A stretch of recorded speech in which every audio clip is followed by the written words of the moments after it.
Hey there, class. Mr. Pusky here. Hope you're having a good day so far.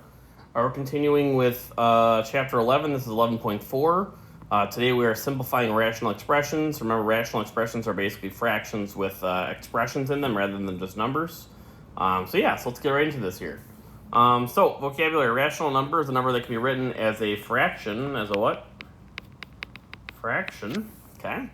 So these are types of rational numbers. Also, 5 is a rational number because it equals 5 over 1, right?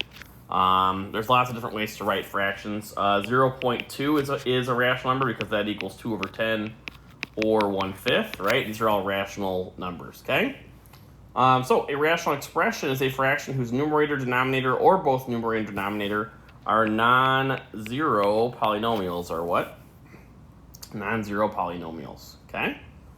All right, so we're going to first talk about all the way back from Chapter 1, which is about, it says, for what values of the variable is a rational expression undefined, okay?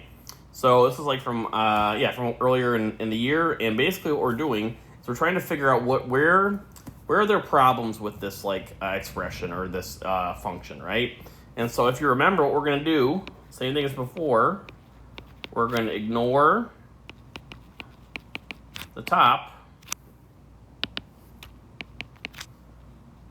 We're going to set the bottom equal to 0 and solve. Okay, make sure you write that down. That's kind of how we do this here, okay? Because the only reason we're going to have an issue with a function is if there is 0 in the denominator or if we have a negative under a radical. Okay, those are kind of actually under even roots, I guess, okay? All right, so let's get into this here. So we have 2 over x plus 1. So what we were doing before is we cross off the top, don't even care about the top. We're going to circle the bottom. And we're going to take that, we're going to do x plus 1 equals 0. And then we're just going to solve. We're going to figure out what makes it equal to 0. How do we solve this? Well, we subtract 1. So we get x equals negative 1.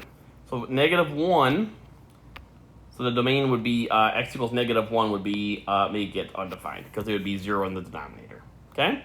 Why don't you guys try a second one, see how you do. All right, so even though it's a little different, it's the same process. We don't care about the top at all. Cross it off. Circle the bottom. We do x plus 5 equals 0. How do we solve this now? Subtract 5. So we get x equals negative 5. So if x is negative 5 in this expression, it'll make the denominator equal to 0, which would be a problem. Very cool. All right, let's get into some simplifying rational expressions, okay? It's very similar to simplifying regular fractions, but we're going to do some extra stuff here, okay? So basically what goes in the blanks here is that we are going to simplify rational expressions by first factoring, by what? And then canceling. And then what? Factoring and cancel. So I want you to we're going to put some stars over here, right? The moral of the story for simplifying expressions is factor and cancel. Okay? Factor and cancel. All right? So let's pick a couple of these to do here. Let's try. We'll do number 4. We'll do number 6. And we'll do number 7 and see how it goes here, okay? All right, so number 4. So we're going to use our factor flowchart. We need to factor top and bottom separately and see if we have any issues here, okay? So for number 4, we have 16x over 24. This is kind of a normal fraction. It's not really a rational expression, so we don't really have to do any factoring here. If we had multiple terms like x squared minus 16, that would be something we have to factor. Or if it had 3 terms or something. But for this, there's no GCF we can do. There's no factoring we can do. So we're just going to cancel stuff now, right? So is there a number that goes into 16 and 24 nicely? Yeah, 8. 8 goes into 16 how many times? Twice. 8 goes into 24 how many times? 3 times. So we're going to get, x is going to stay where it is. So we get 2x over 3. And that's it. This one's kind of an easy one because it's kind of going back to other simplifying fractions, but that's our answer. Okay? All right. Let's go ahead and move to number 6 here, and you guys are going to try a few on your own. So we have 3x minus 15x squared. Okay? So on the top, we do have 2 terms, but first thing we need to look for is a GCF on our factor flowchart. Is there a GCF? Is there a number that goes into 3 and 15? Yeah, we can pull out a 3. And then how many x's can we pull out? What's smaller, x to the first or x to the second?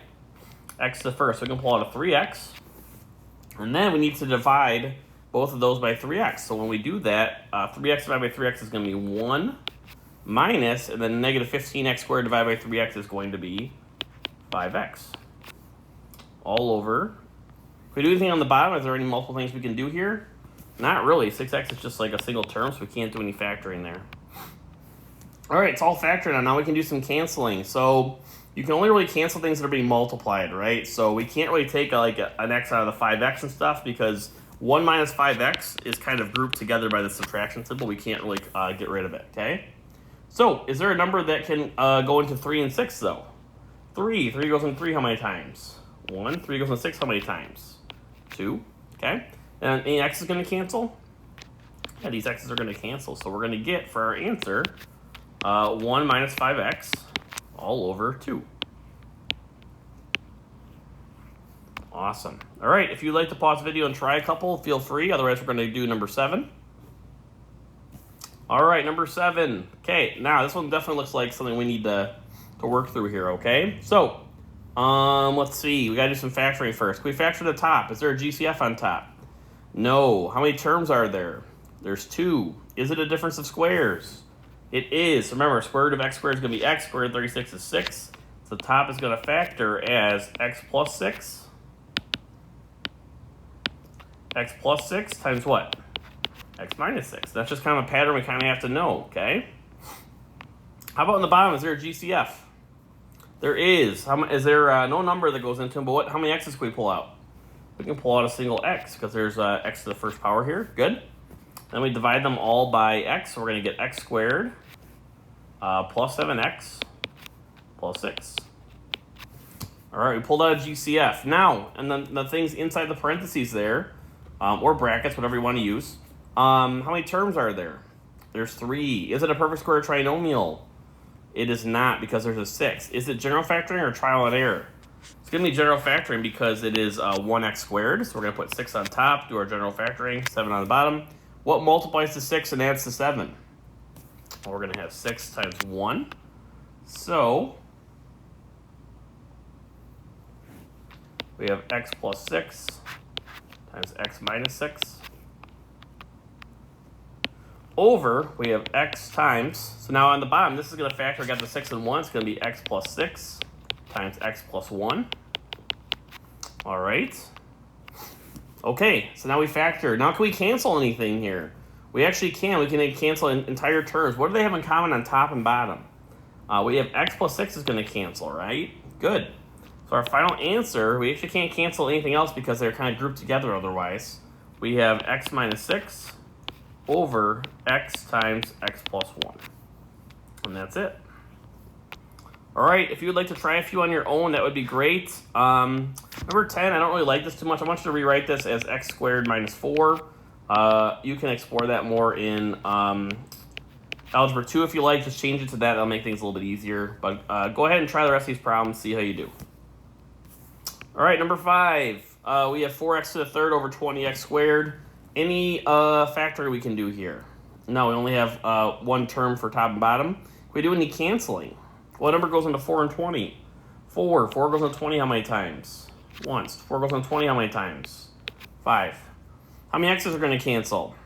Well, remember we cancel the smaller one, we subtract it from the bigger one, so we cancel 2 x's. 3 minus 2 is going to be 1. So our answer is going to be 1x, or just x, over 5. All right, awesome. All right, number 8. Okay, any factoring we can do here? Well, on top we have a, looks like we can pull out a what? There's a GCF, right? What can we pull out? We can pull out an x, and if we divide by x, we're going to get x squared plus 4 over x. If we do any factoring inside the parentheses, it looks like it's almost a difference of squares, but there's a plus sign, so that's actually prime there. We can't do anything with that. Can we do any canceling now? Yeah, the x's are going to cancel, so we're going to get just x squared plus 4. Awesome. Okay? All right, number 9. Number 9 is tricky. There's actually nothing we can do here. There's no GCF on top. This is 3x plus 1, not just x, so we can't cancel it. So the answer is just going to be 3x plus 1 over x. Kind of a weird problem. It's basically it can't be factored. It's kind of prime. That's just it. Okay? All right, number 10. All right, we got x squared minus 4 on top, x squared minus x minus 2 on the bottom. What do you think here? Any GCF on top or bottom? No. How about the top? Two terms. Is it is it a difference of squares? It is. What's the square root of x squared? X. It's the square root of 4. 2. So it's going to be x plus 2. That's x minus 2. How about the bottom? No GCF, right? How many terms? There's 3. Is it a perfect square trinomial? It's not. 2 is not a perfect square. So is it general factoring or trial and error? It is general factoring because it's a 1x squared here, okay? So we're going to put negative 2 on top, negative 1 on the bottom in front of the x, right? So what multiplies to negative 2 and adds to negative 1? That's going to be negative 2 and positive 1. So the bottom's going to factor as x minus 2 times x plus 1, okay? So now we factored. Now we can do some canceling. What can we cancel on top and bottom here? Well, we got the x minus 2's are going to cancel, and the x plus 2 over x plus 1 is going to stay where it is. Can't cancel anything there. And that's it. Awesome. Very cool. All right. And then on the bottom down here, we have some more kind of reminders of what happens. Okay, a rational expression is in lowest terms when the GCF of the numerator and denominator is 1. Means you can't pull anything else out. You can cancel like terms. Okay. And terms are numbers or expressions. All right. And you cannot cancel unlike terms. And factors are going to be multiplied together. Okay.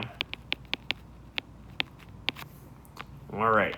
And reminder, and also one thing to remember too with fractions is, you may want to write this down, you can cancel vertically or diagonally.